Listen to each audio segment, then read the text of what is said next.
Hello everybody, hope you're all doing well. I wanted to go ahead with our model building, and I was going to show you how to put together some furniture pieces. Thanks to my videographer, my daughter Mallory. Say hi, Mallory. Hello. There she goes, she's a disembodied hand. So the first thing that we're going to do is just kind of talk about some of the materials that you need, and this is stuff that you have around your house and you shouldn't go to any trouble for it. So you got, you could do this with a basic ruler, glue, toothpicks. These are just some little craft sticks that I picked up at the store, popsicle sticks, push tacks. You guys remember the knife from class, scissors. If you can get a hold of one of these little retractable critters, they're good for cutting into the styrofoam deeply. And then, much to my wife's annoyance, you can find a good old-fashioned steak knife with a serrated edge. And of course, so you don't want your parents yelling at you, you want to make sure to have a cutting board so that you don't ruin the table.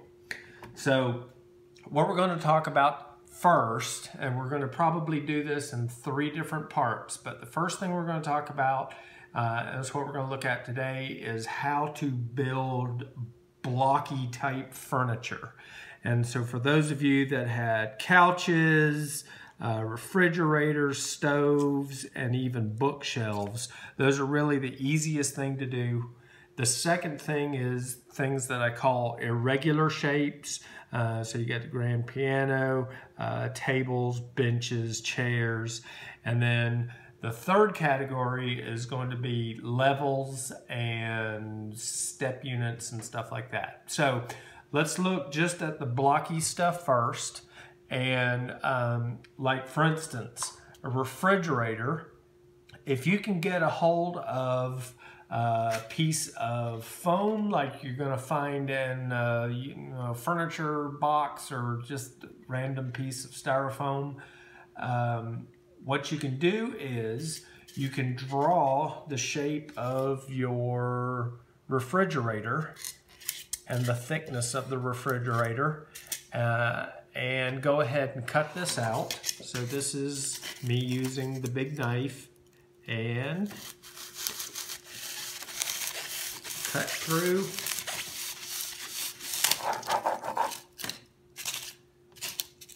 Cut through.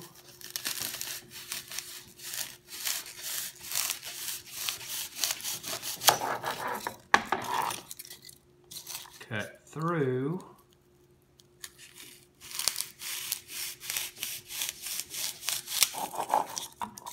And cut through.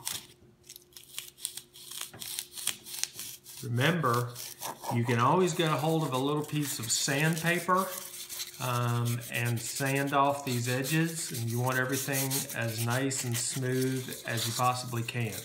But look, there's your basic shape for a refrigerator. I've already drawn these out, but what you're going to do on a piece of paper using your ruler, or if you have a scale rule, even better.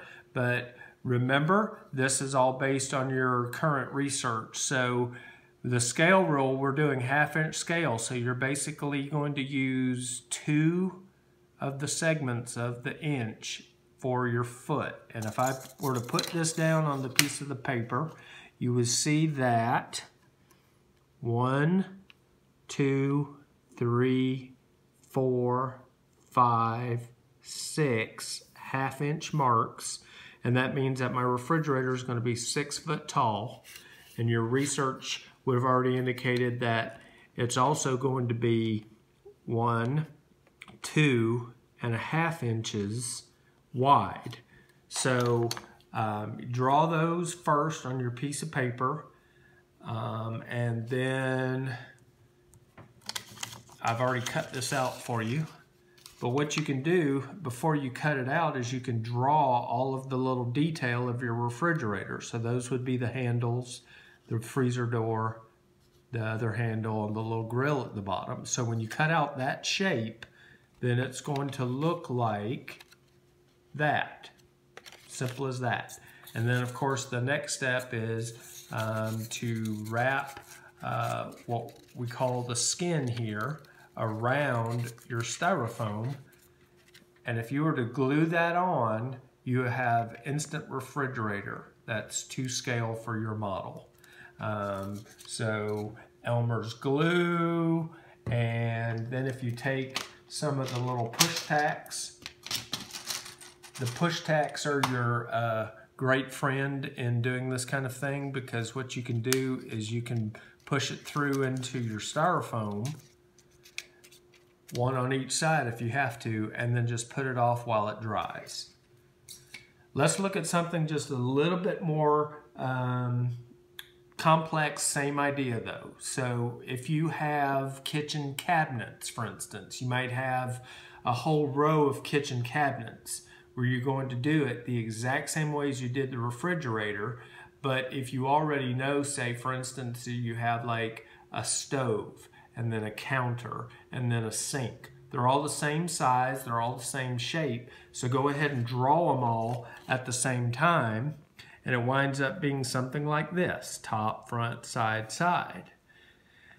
And I've already done this for you in advance, but if you go ahead and draw all of the detail on there before you cut it out, then same as the refrigerator, if you just fold along the lines,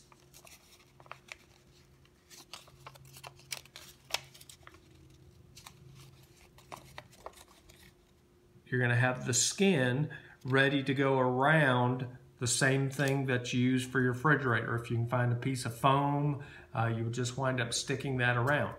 And so block furniture is really the easiest thing to do. The couch is made out of the foam core that we used in class. And the one thing that I want to show you about the foam core, and I'm going to swap over to the actual scale rule for this.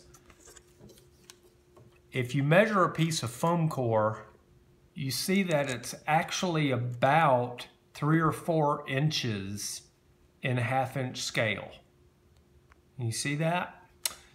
So anytime you use the foam core, you have to deduct or allow for the 4-inch thickness of this.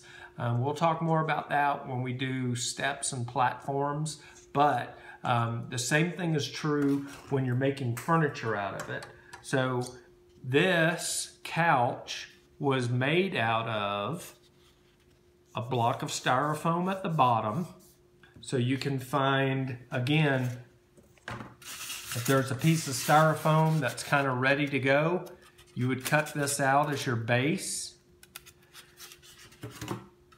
And then you would measure out of the foam core the sides, the back, and the sides.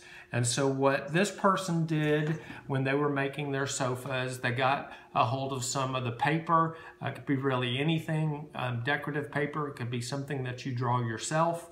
And they covered each individual piece before they glued it all together.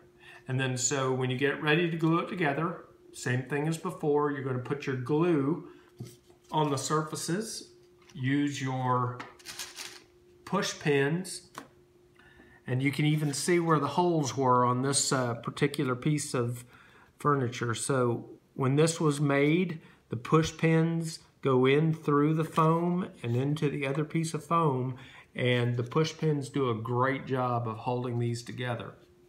Okay.